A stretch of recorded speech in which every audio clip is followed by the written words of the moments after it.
June the 9th. So I thought what we'd do today is we've been spending the whole spring walking through the book of Joshua. So I want us to kind of think about the meaning of Joshua as a whole. And that obviously could take a long time. We could, be here till this evening. So what I thought I'd do to kind of move the process along is thinking through the meaning of Joshua using the traditional fourfold understanding of Scripture. So I've talked about this a little bit before. The fourfold understanding of Scripture is a pattern of interpretation that was in the early church, the Middle Ages.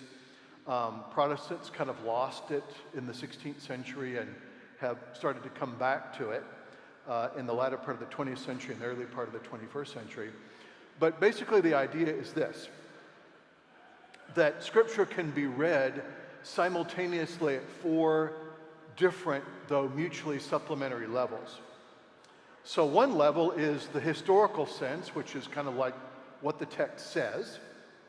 A second sense is its allegorical sense, that is, how does this text anticipate other things or people that are going to take place in the New Testament, like the Passover lamb anticipating Jesus' death on the cross. That's the allegorical sense.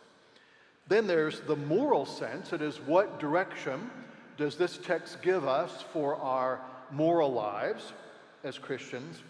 And then finally, the anagogical sense. It is, how does it anticipate the consummation of history? That's what anagogical means. So if you ever find yourself at a cocktail party and you're kind of wanting to make conversation, just say, hey, my name's Michael, and what do you think of the anagogical sense of Scripture?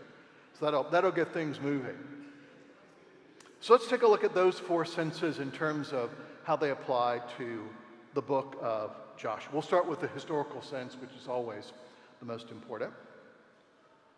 So one of the things I think we want to remember about the Old Testament in general, New Testament as well, when we talk about there being history, when we talk about biblical history, we are not simply saying that what we're sort of reading about here is simply an account of what happened. Someone was there, kind of taking down notes, and now they've simply written a sort of straightforward account of what's happened. Rather, we need to think of history as, at least in the Old Testament, as Israel's both remembered and interpreted history.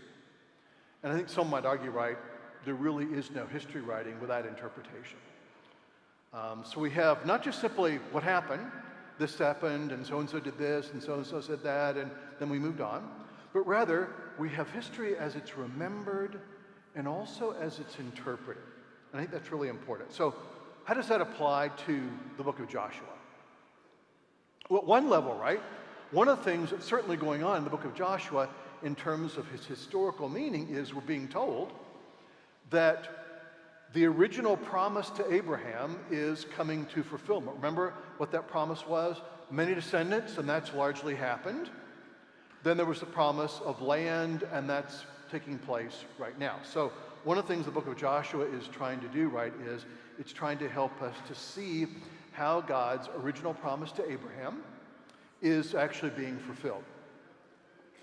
Of course, simultaneously, right, it's also helping us to see that there's more that's yet to be fulfilled, right? The settling of the land isn't the end of the story, and it won't be. And that's because, remember, there was more to the promise than just land and descendants. There was that final promise, remember? In you shall all the families of the earth be blessed. That promise is yet to be fulfilled, and we'll have to wait to the New Testament for it before it is fulfilled. Another thing that's really important to remember is, and I think I've mentioned this a number of times, a lot of Old Testament scholars believe that the book of Joshua, as we have it now, as it exists in our Bibles now, probably came to that form at some point after the Babylonian exile, 586 BC. So just think about that for a minute. The settling of the land is being remembered from the standpoint of having lost it. So remember what happens in 586 BC. The Babylonians invade. They completely destroy the city of Jerusalem. And most of the people, most of the inhabitants of Judah are carted off and taken to Babylon. So, in effect, right, we have the story of the settling of the land now being remembered in the context of it's no longer being possessed. It's gone. And I think there's a really important theme there. That is, we have now the story of the settling of the land being remembered as a way of helping understand why it was lost. And there's a reason for that. And that's this. The land is not a national possession, okay? The land of Israel in the Old Testament is not kind of like sovereign territory. It's a covenant gift of God. So possession of the land is contingent on faithfulness to the covenant. And when Israel arrives at that point where the covenant's been so radically broken, then the covenant gifts are withdrawn. Land's gone, temple's gone, monarchy's gone, people are off in exile. So the story of the settling of the land now is being remembered as a way of understanding the present. Is how did we get here? Right? One way of thinking about how we got here is to say, well, you know what? How we got here is the Babylonians were just stronger than we are. And that's how things turned out, and here we are. Hey, who could tell? Who could have known? Joshua is wanting us to think about this in a different way. No. This didn't just happen. It wasn't simply the Babylonian army was stronger than our army. This happened for a reason. And the reason why it happened is it was God's way of pulling us out of our self-sufficiency and pulling us back to faithfulness. And this leads me to my really big point here. So one of the most important dimensions of the historical dimension of Joshua is the conviction that history is essentially providential. That is, history is not just a series of events. This is sometimes called the ODTAA theory of history. History is simply one damn thing after another. Now, that's not to say there are no grounds for thinking that. It is to say that that's not the way that we think of it as. Rather, when we say that history is providential, we mean that God acts within it to fulfill his purposes. And so, really important lesson here, right? Sometimes events can seem cataclysmic and just simply awful without any positive meaning, without any redemptive significance. And yet, when they're viewed in hindsight, they can come to be seen in a very different way. The original Babylonian invasion of Jerusalem and the destruction of the temple, the demolition of the city, and the carrying of the people into exile, when it was happening right, seemed simply awful. But now seen in hindsight, it's seen as an action of God which was carried out to draw his people back to him. And in that sense, right, the historical meaning of Joshua helps us to think about another really important historical event. And that event, of course, is Good Friday. If you and I were watching a video of the crucifixion, let's say there was video technology back in the first century, and one of the disciples actually took a video of the crucifixion, and it was still around that you and I could watch it, right? What we would see in that video is simply a man being executed in one of the most horrible ways imaginable.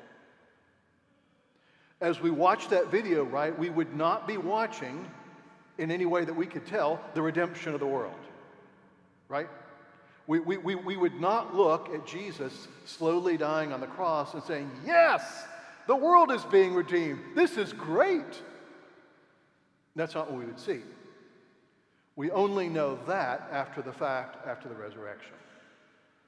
So the idea here is, and this is really important, Joshua helps us to see that history is providential, orchestrated by God, and that we will only know the true meaning of events when we get to the end.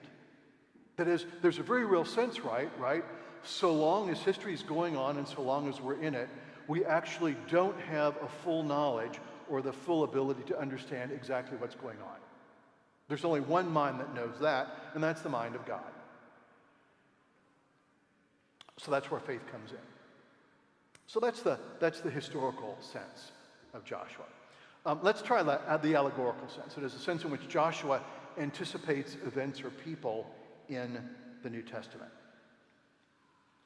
Now, obviously, as I mentioned, right, one of the keys to understanding Joshua is the fact that Joshua and Jesus essentially have the same name, Yehoshua. The Lord saves, the Lord delivers. It is clearly Joshua is a Christ figure. He's an anticipation of Christ in the New Testament.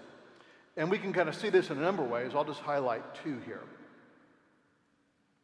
One of the things certainly that Joshua does in the book of Joshua, and in this sense he's like Moses, is Joshua isn't just simply like a leader. That's kind of like a generic term. Actually, Joshua is a covenant mediator, right? God uses Joshua to speak to the people, and at the end of the book of Joshua, remember we saw this covenant being made by God through Joshua with the people of Israel. So Joshua is a covenant mediator, and in that sense, he really is an anticipation of Christ, who is the covenant mediator, right? Capital T, capital C, capital M. This involves two things. One thing, and I think this is really important, one of the things that we see in Joshua that anticipates Christ is that as a covenant mediator, Joshua must suffer. In this sense, right? Joshua is a mediator between a holy God and an unholy people. And whenever you're in that position, you will suffer. So remember, we find this in both Joshua and also in both Moses, right? There are moments where both Joshua and Moses pray in an intercessory way on behalf of the people of Israel, asking God to bear with them, to continue with them, to overlook their unfaithfulness, and those petitions are answered. That is, we just want to understand here, right, that being a covenant mediator is not simply like a position of power or prestige or everyone likes you. Actually, it's kind of almost the opposite. To be a covenant mediator is to be plunged into suffering, and usually a suffering that those around you will not understand. Not only because they're not going to bother to, although that's certainly true in many cases, but also true in the sense that they can't. Remember, there's that wonderful moment in John's account of Jesus' last moments with the disciples, where Jesus tells the disciples, where I'm going, you can't follow. And one of the disciples says, well, why don't you show us the way? They kind of think Jesus is talking simply about geography, right? And then Jesus underlines this fact, right? Where I'm going, you cannot follow. Literally, right? What I'm about to step into, no human being could ever step into. You can't do it. Only I can. So I think that's what we're getting here with Joshua, is the suffering. One of the things I think that's really interesting, and if we had more time, we'd look at it in more depth, but something that Paul says in 2 Corinthians 11, 16 to 33, I'll read part of it to you. We don't have time to read the whole thing, but Paul offers us an interesting catalog, if you will, of his own sufferings. Here's part of what he says. And this is really interesting because, remember, Paul is talking about what he calls the super apostles in the Corinthian church. These are kind of like celebrity preachers who are wearing $1,500 suits, and their teeth are all perfectly white, and they've got $1,200 haircuts and They drive Mercedes-Benzes and whatnot, and Paul's not like any of them. And so here's part of what Paul says. He begins to sort of offer what he considers his own resume. And notice what that resume is. This is 1 Corinthians 11. I'm going to pick it up at verse 24. 5 times I received at the hands of the Jews the 40 lashes less 1. 3 times I was beaten with rods. Once I was stoned. 3 times I was shipwrecked. A night and a day adrift at sea on frequent journeys, a danger from rivers, a danger from robbers, danger from my own people, danger from Gentiles, danger in the city, danger in the wilderness, danger at sea, danger from false brothers, in toil and hardship, through many a sleepless night, in hunger and thirst, often without food, in cold and exposure. And apart from other things, there's the daily pressure on me of my anxiety for all the churches. Well, that's quite a resume, right? That is, in effect, Paul's telling the Corinthians, okay, yeah, they do wear $1,500 suits. Yes, they've all got perfectly white, straight teeth. Yes, they do all have $1,500 haircuts. And yes, they do drive all Mercedes-Benzes and BMWs. That's true. Let me tell you about my resume.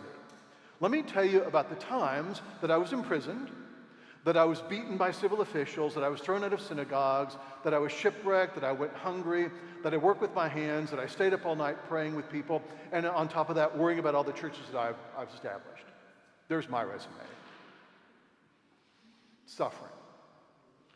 So that's what we certainly see in Joshua's role as covenant mediator. In Galatians 6:17, it's even more dramatic. Paul seems to be thinking about the remaining lash marks and beatings. And by the way, right, in the Roman world, right, beatings here isn't, some magistrate took his hand and, whacked you on the back 3 times. You were beaten with steel rods. So it's like someone holding a steel rod and going wham, wham, wham, breaking stuff in the process. So Paul seems to be referring to those marks, and in reference to those, he refers to these as the marks of Jesus on his body. Jesus suffered, Paul says, and I've suffered too, and I've got the marks still on my body to prove it. Suffering. The other thing that's important here to think about Joshua as a covenant mediator and as a prefiguration of Christ is Joshua is called to lead the people of Israel into battle. And here we're reminded of something that's really important. Remember, right? We have this expressed all the way throughout the book of Joshua, primarily in Joshua 23:3, where we're told, right, that it's the Lord who fights for his people. That is, the reason why the battles turn out the way they do is not because the people of Israel are so militarily gifted and so courageous. They actually seem to be neither. The battles are won because actually it's God who's fighting them. And Joshua's job is to lead the people into battle. Of course, we see that in Christ too, right? Who also fights a battle, but a battle of a somewhat different sort. That is, the battle imagery in both the Old and the New Testament, I think, is a really important reminder, although we tend to kind of overlook it. The battle imagery, both in the Old Testament and also the New Testament, is really an important reminder, and that is that there's actually genuine resistance to the work of God. And that resistance comes from 2 sources in Joshua. On one hand, right, there's Canaanite resistance, and that resistance isn't just, well, we don't like y'all, and we're going to be mean to you.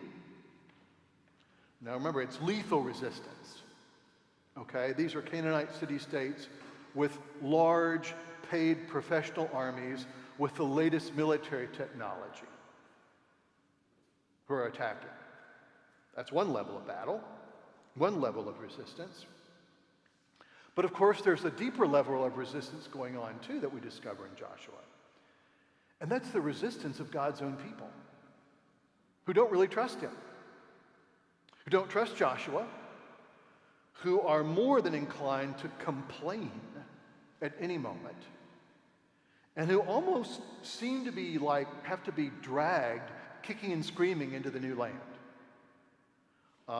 Remember, when we were back in the book of Exodus, there was that wonderful moment when the first thing that happens when the people of Israel cross the Red Sea after the dramatic parting and, look back at the sort of destroyed Egyptian army, the dead bodies kind of washed up onto the shore, and we would sort of like maybe expect them all to say, hallelujah, the Lord's delivered us.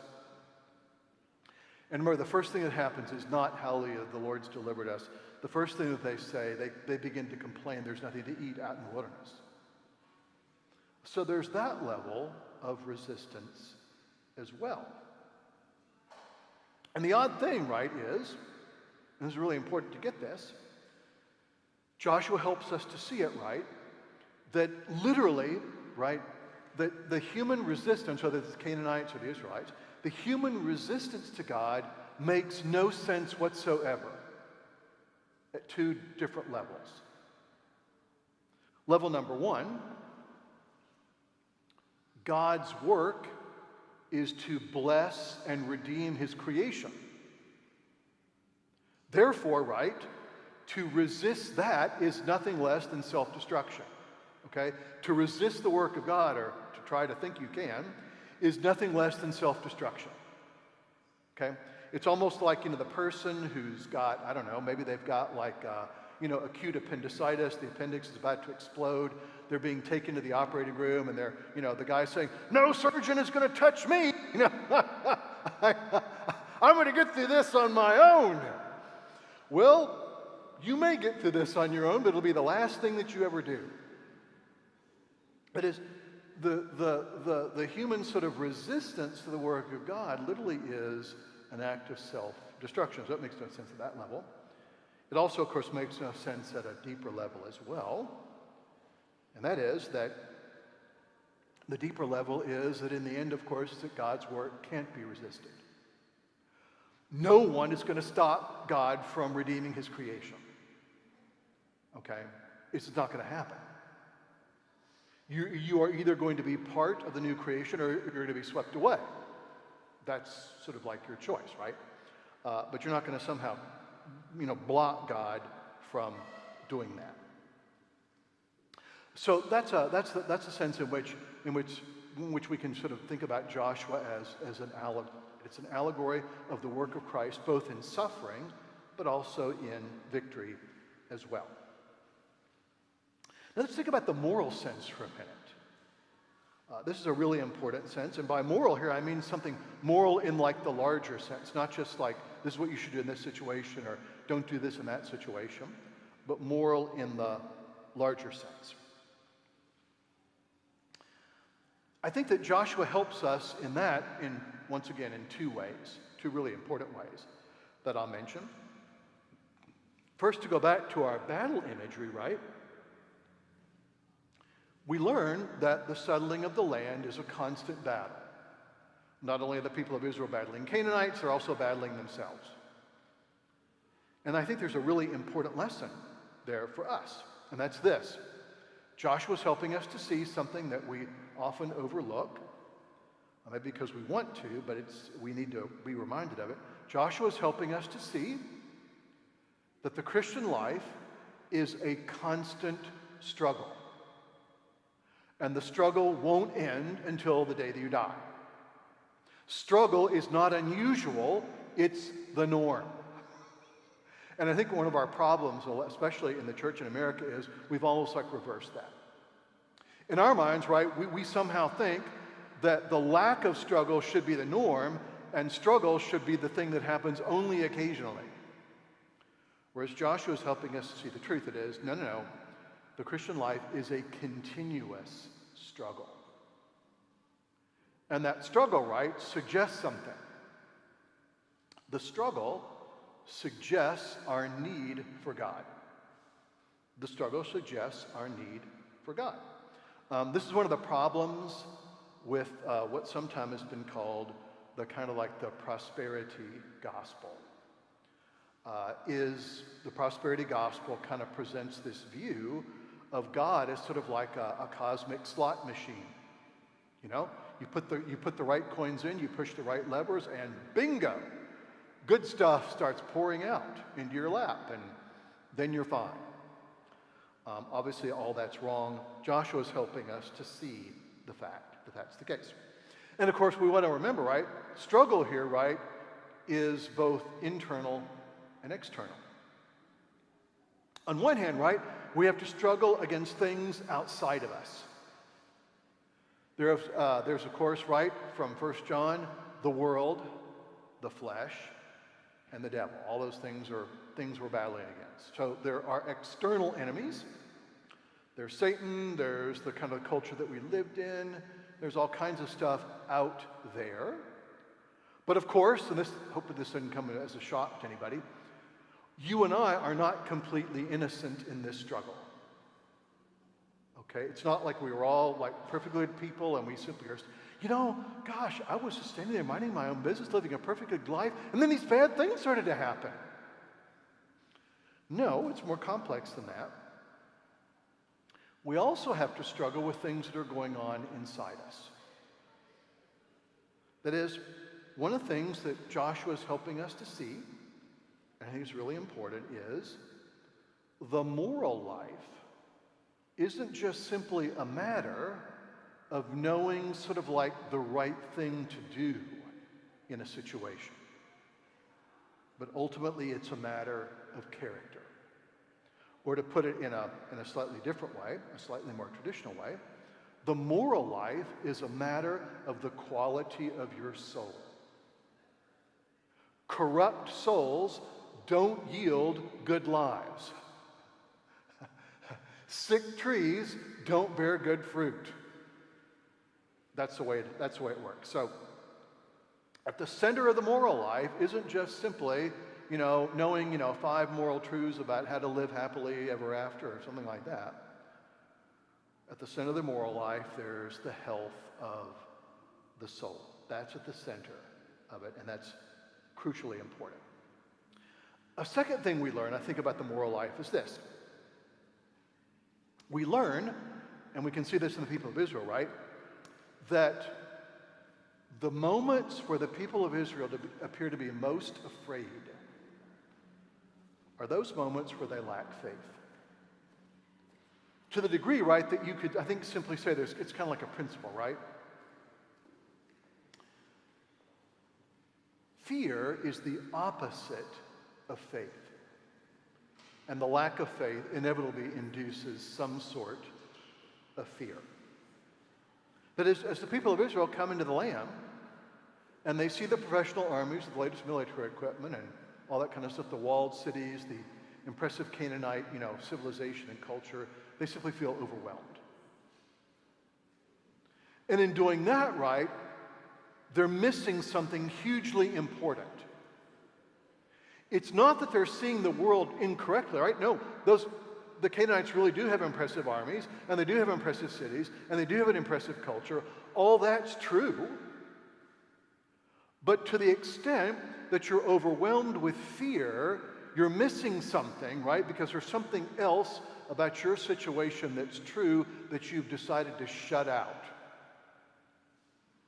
And that one thing is, God is with you. Remember God's first and really only promise to Moses when Moses is commissioned at the burning bush. God doesn't tell Moses, okay, look, Moses, I know you're afraid, but let me tell you right now, things are going to work out just fine. Here's what's going to happen. I'm going to tell you in advance. Here's the script for the movie. And when we get to the end of the movie, you're going to die like at an old age. You're going to be really happy. People are going to love you. They're going to name their kids after you.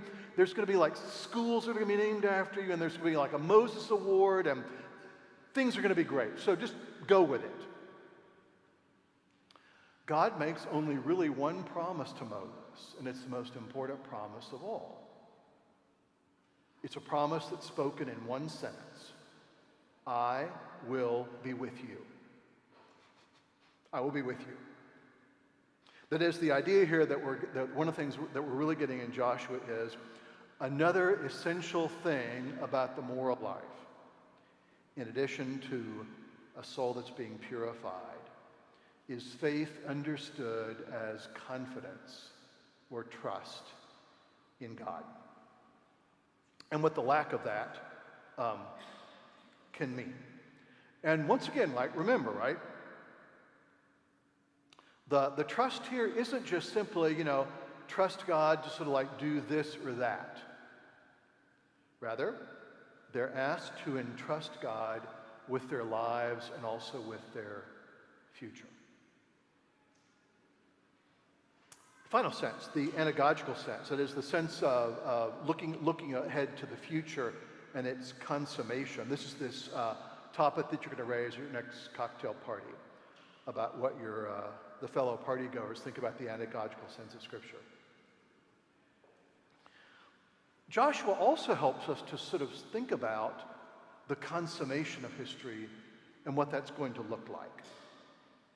Now, obviously, right, in a very real sense, we don't know that, right?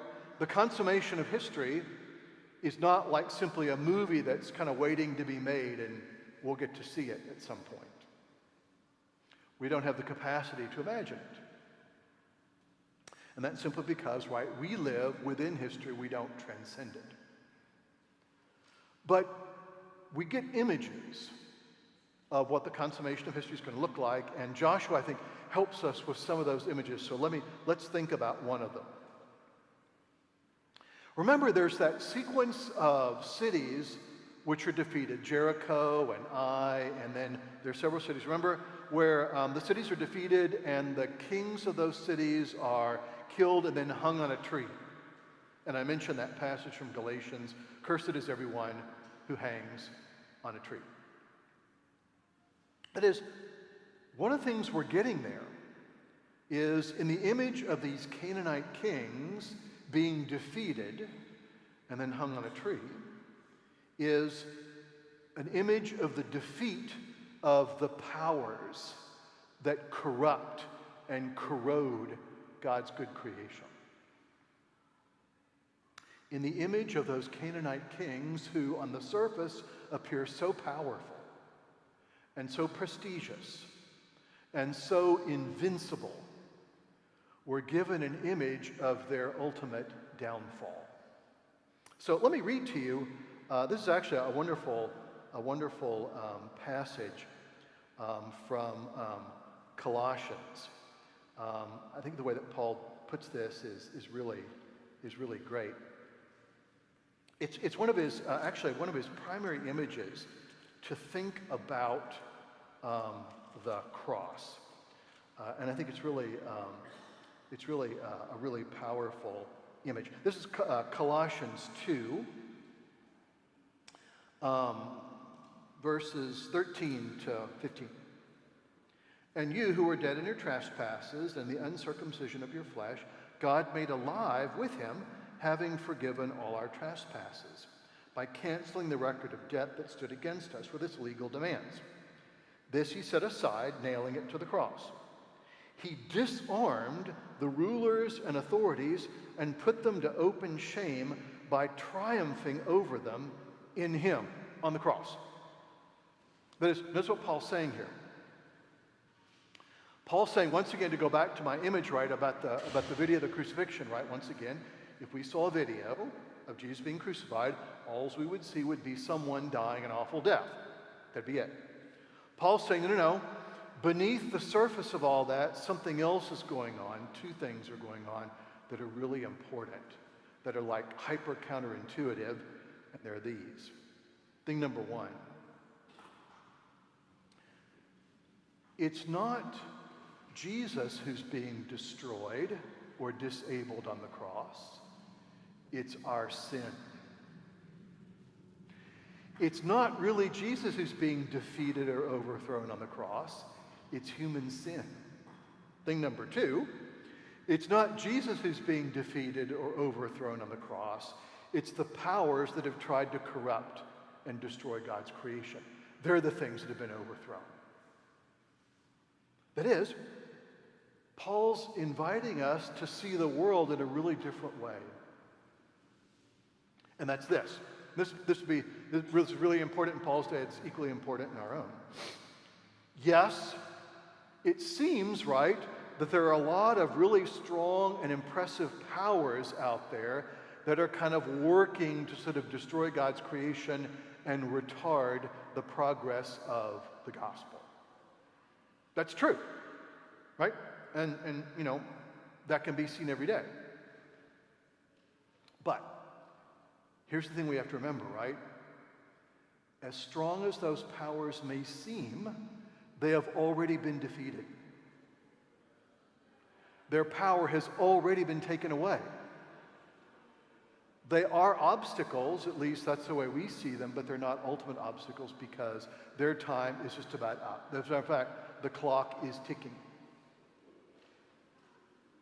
Just as these powerful Canaanite kings are hung on trees as a sign of their ultimate defeat, we're allowed to look ahead and witness the ultimate defeat of all those things that stand in the way of the fulfillment of God's purposes.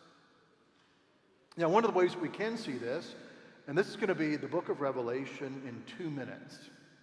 How's that? Okay?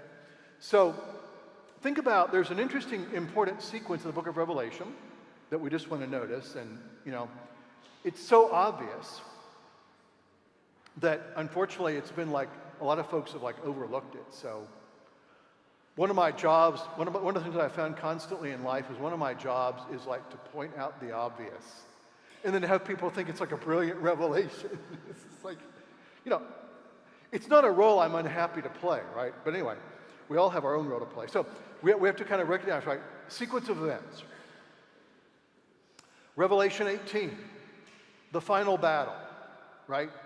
Armies are gathered, all that kind of stuff, but right, if you read Revelation carefully, right, you realize, okay, there's actually only one combatant in the battle, who is the man riding the white horse, which is Christ. Who is it that's winning this final victory? Christ. Okay? Then in Revelation 19, right, we have the celebration of that victory in the wedding supper of the Lamb, right?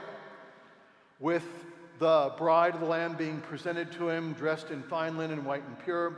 And then that wonderful invitation, blessed are those who are invited to the marriage supper of the Lamb. The marriage supper is the victory party. The wedding supper of the Lamb is the victory party. And then, finally, Revelation 20, the arrival of the New Jerusalem. Christ's victory, wedding party, arrival of New Jerusalem.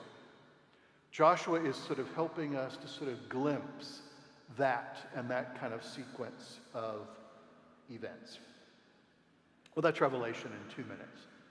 But anyway, when we resume on June the 9th, we'll start with the book of Judges. I'll start with kind of some introductory things, and then once we get that out of the way, we'll take a look at the preface to the book of Judges, and then we'll be off and running.